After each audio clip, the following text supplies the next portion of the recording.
Si on veut étudier le démarrage, effectivement, de ce qu'on appelle maintenant l'industrie informatique à Grenoble, c'est l'apparition des tout premiers programmeurs qui vont produire les tout premiers logiciels. Le Gamma 3, il en existe 3 exemplaires, un à Conit et 2 à la Fédération des équipes Bull.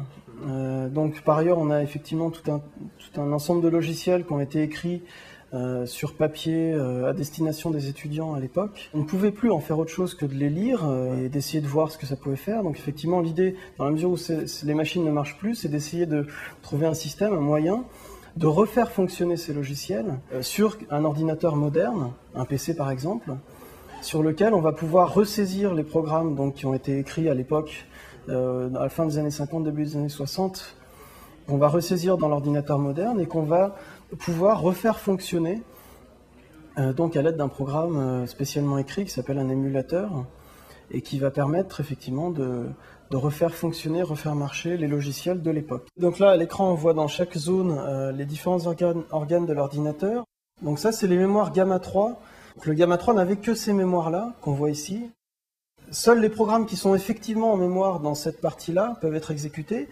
Et c'est une très petite mémoire, donc, qui obligeait à l'époque les programmeurs à vraiment trouver des astuces en tout genre pour simplifier le problème. Dans cette zone-là, la mémoire un peu plus éloignée qui servait de lien avec ce qu'on voit tout en bas, qui est le tambour, c'est-à-dire l'équivalent du disque dur. En haut à droite, les différentes lignes du programme qui se trouvent quelque part dans une de ces mémoires et qu'on peut exécuter donc ligne à ligne, et on voit l'action effectivement réalisée par chaque instruction dans les différents organes de l'ordinateur.